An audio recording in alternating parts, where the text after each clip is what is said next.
Olá, famílias! Sejam bem-vindos a mais um vídeo do meu canal. E hoje nós vamos falar sobre ansiedade. E aí fica a dúvida: o que causa ansiedade infantil?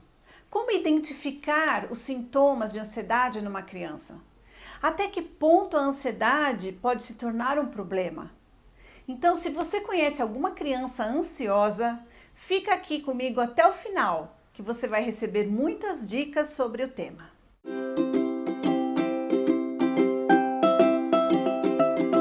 Eu gostaria de contextualizar um pouco a ansiedade nesse momento que nós vivemos, que é o momento da pandemia. Muitas crianças passaram a não conviver com outras crianças da mesma idade. E isso traz um impacto social e traz um impacto emocional para a criança. Tem crianças que ficam mais irritadas, ficam demandando mais atenção dos pais, dos adultos que estão cuidando delas. Por quê? Porque não tem essa interação com outras crianças.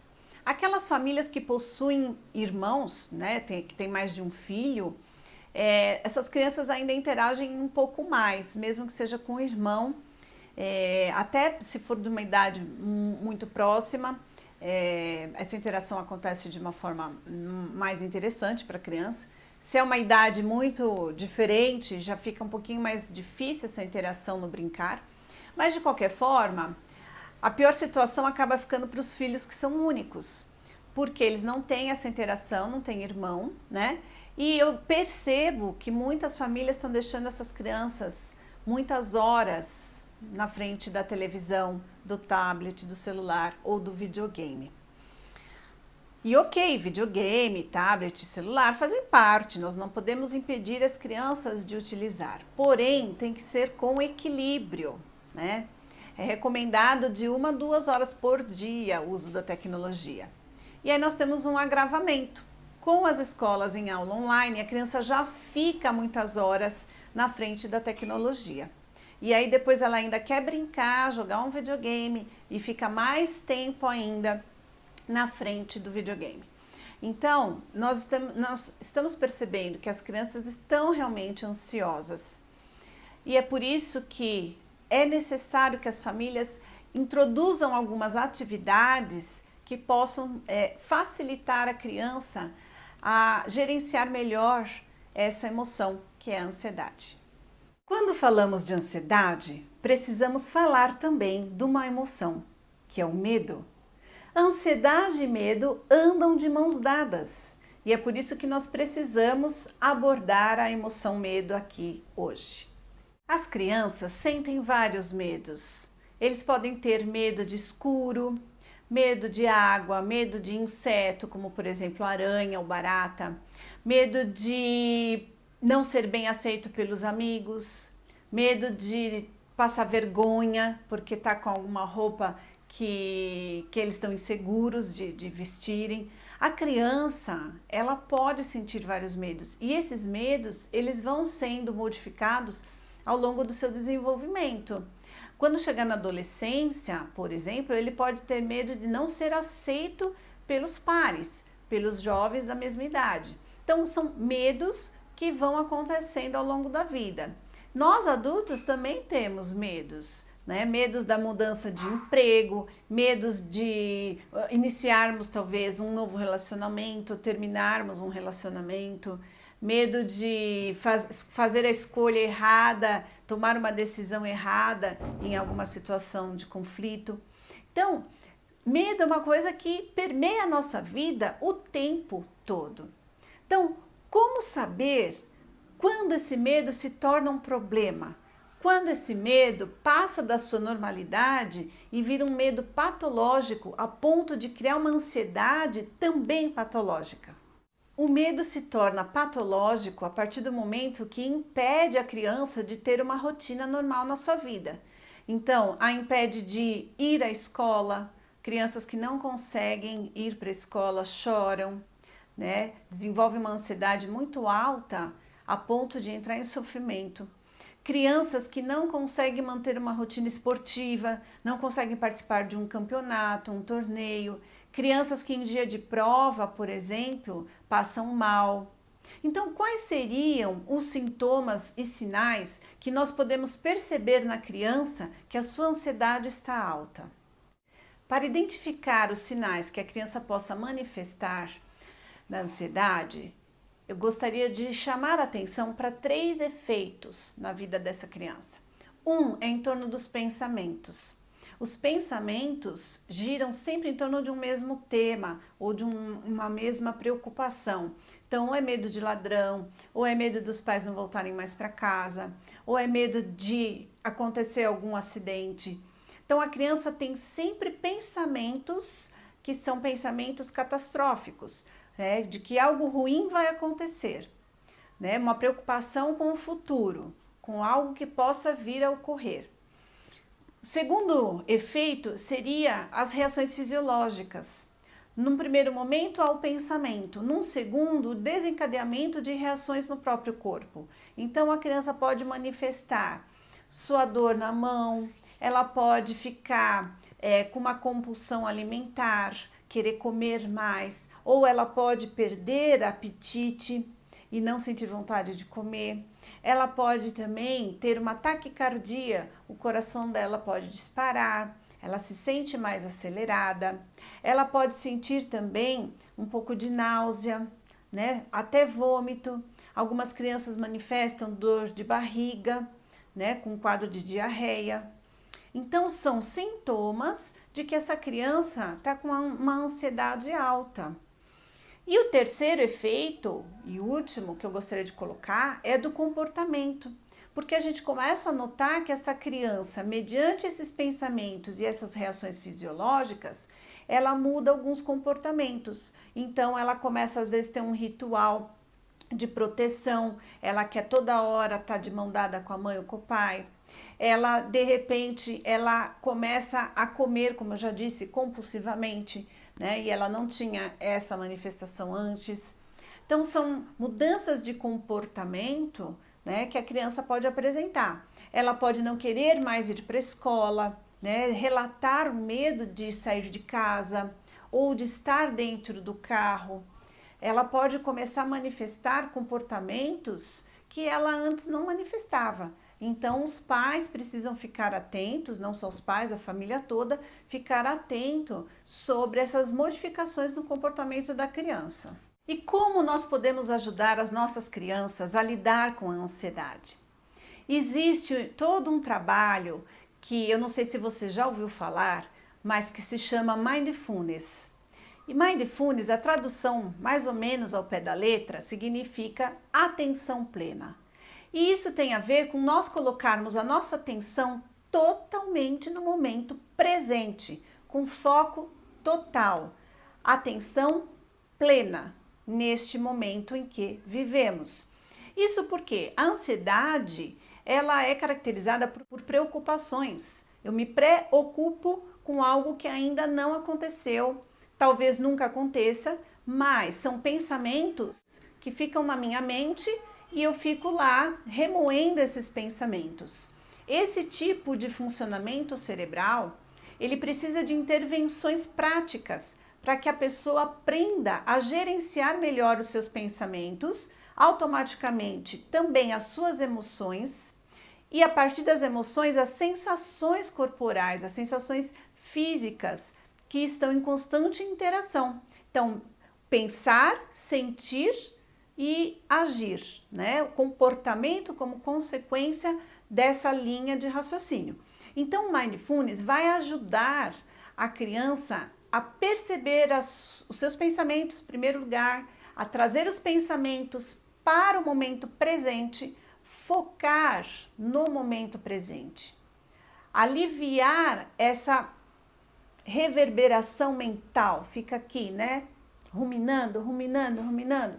Então, a criança aprende através dessas técnicas a estar mais conectada consigo mesma, a se tranquilizar através de exercícios de respiração que são induzidos e guiados. E a criança entende como fazer isso. E aí ela está sozinha, em algum lugar, sente medo, os pais não estão perto, ou ela vai ter uma prova para realizar, um desafio para enfrentar, ela mesma consegue aplicar Mindfulness, porque ela aprendeu e aí ela consegue autorregular as suas emoções. Eu trabalhei muito em escola com crianças e adolescentes. Em semana de avaliação, era ansiedade o tempo todo. O que tinha de criança que chegava com mal-estar, às vezes com ânsia, criança que tinha até febre, e tudo em função das reações emocionais, da ansiedade que as crianças não conseguiam gerenciar. Através de intervenções que nós ensinávamos, né, para as crianças, era muito interessante ver como elas aprendiam facilmente. E isso tudo também trouxe o trabalho no consultório, porque no consultório a gente acaba focando numa única pessoa, numa única criança, num único adolescente, né? Porém, na escola eu tinha dimensão de como isso é frequente. É um número muito alto de crianças e de jovens com ansiedade. E é isso agora que eu vou mostrar para vocês, para que vocês possam praticar em casa com seus filhos. Todo mundo sabe que uma criança ansiosa se alimenta muito rápido. Ela acaba comendo rapidamente o alimento, ela quer parar logo de comer para fazer outra coisa, para brincar, para jogar, para fazer outra atividade. Normalmente é assim. Lógico que cada criança reage de uma forma. Tem aquelas que não querem comer, enrolam porque tem uma perda de apetite. Mas aquelas crianças que de alguma forma ou apresentam perda de apetite ou apresentam uma mastigação muito acelerada por conta da ansiedade, nós podemos fazer um exercício que se chama alimentação consciente de Mindfulness. Você vai colocar na frente da criança ou o alimento normal que ela vai estar ingerindo naquele momento, ou você pode provocar um momento especial. Você pode colocar na frente dela umas duas ou três, uns 2, 3 tipos de frutas, por exemplo. E aí você vai sentar e vai falar para a criança: olha, hoje nós vamos nos alimentar de uma forma consciente. Então a brincadeira é o seguinte: você vai pegar a maçã, por exemplo, ou a banana, e não importa qual é a fruta, e você vai fechar os seus olhos, você vai mastigar e vai se alimentar com o olho fechado, para você ter a percepção real de como é esse processo, ok? Tá, então aí você dá a maçã para a criança, ela vai pegar a fruta, vai morder, e aí você vai dizer para ela, de olhos fechados, então agora passe o pedaço de maçã pela sua boca, sinta o sabor, saboreie, né? Sinta a saliva que sai da sua boca, deixa a maçã brincar dentro da sua boca. E aí você vai aos poucos mordendo, saboreando, perceba se é azedinho, se é mais docinho, como que está o sabor dessa maçã, sinta. E isso a criança vai continuar fazendo com os olhos fechados.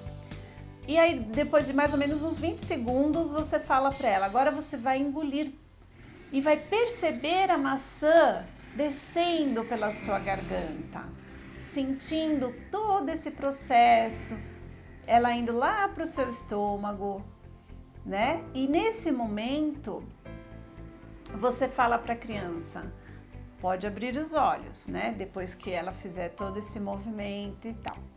E aí você pode trocar a fruta, falar assim, olha, agora nós vamos fazer com a banana, né? Ou com um pedaço de laranja, ou as frutas que a criança gosta, né? Isso é bacana por quê? Porque isso pode desafiar a criança, inclusive, a experimentar alimentos novos, né? Como um processo de saborear, de sentir. Porque na maioria das vezes, almoçamos na correria. Tem que fazer isso, tem que fazer aquilo, ou tem um compromisso, estou no trabalho, né? Ou a criança sai da aula agitada, se ela estuda de manhã, ou ela tem que entrar na aula, então tem que comer e às vezes come correndo. Tudo isso acelera o corpo da criança, acelera a mente da criança. Então esse exercício, ele traz esse momento de atenção plena para a mastigação, para os sabores, para o momento de de que aquele alimento é o nosso amigo e vai nos fazer bem. O exercício que nós vamos fazer agora é o seguinte: você vai pedir para a criança deitar na cama ou no sofá, em algum lugar confortável, e vai pedir para ela escolher um bichinho de pelúcia, ou pega o bichinho de pelúcia que você sabe que é o preferido dela. E aí você vai colocar em cima da barriguinha dela e vai dizer assim: olha, agora você vai fechar os seus olhos calmamente, né? O corpo relaxado, os braços estendidos, e o seu bichinho de pelúcia vai ficar junto com você nesse exercício. E aí você vai pedir para a criança respirar pelo nariz, soltar pela boca. Mas quando ela puxar o ar pelo nariz, a barriga dela tem que subir. Então o bichinho de pelúcia tem que subir. E a hora que ela soltar o ar, ele tem que descer. Então, essa brincadeira treina a criança em fazer a respiração correta, que é a respiração que joga o ar para o abdômen. Então, nesse momento, você pode falar para ela assim: você respira calmamente pelo nariz e o seu bichinho, o seu amigo, sobe. E agora você solta o ar pela boca e ele desce. Você vai respirando suavemente, calmamente e acompanhando o seu amiguinho. Ele é seu amigo porque ele se sente confiante através da sua respiração. Mesmo quando há preocupação, alguma tristeza ou medo, essa respiração faz ele se acalmar. Ele é seu amigo e você é amigo dele. E vocês se ajudam, vocês se auxiliam. E nesse respirar, o seu bichinho sobe e quando solta o ar ele desce. E nessa brincadeira com a criança começa a entender o funcionamento correto da respiração. E é importante porque ela pode utilizar essa respiração um momento antes de um campeonato, um momento antes de uma prova, de uma situação nova, de desafio, ou que ela fique com medo, receio. Então, respirando e jogando ar na barriga, né? E depois soltando e encolhendo a barriga. Esse processo faz com que a criança se acalme. Serve para nós adultos também, diante de qualquer situação de estresse. A respiração ela é necessária, a respiração correta, né? Ela é necessária para nos manter em equilíbrio emocional, para que a gente tenha bem-estar. Tudo isso que eu falei para vocês é científico. Nós temos pesquisas que comprovam o resultado de todas essas técnicas, o resultado de todas essas intervenções e essas teorias.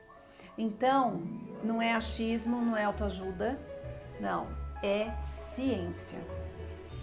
E assim eu gostaria de finalizar esse vídeo, deixando para vocês um abraço virtual, aconchegante, porque o abraço, ele também faz diminuir a ansiedade. Nós, quando encostamos coração com coração, o abraço nos traz sensação de bem-estar. No entanto, no momento em que vivemos de pandemia, o abraço faz falta, né? E é aí que entram, então, alguns recursos que ajudam as crianças, ajudam nós mesmos, adultos, a lidarem melhor com a ansiedade. No próximo vídeo, eu vou trazer para vocês mais exercícios de mindfulness, mas com foco no gerenciamento dos pensamentos. Gratidão por ficarem comigo até agora e até o próximo vídeo.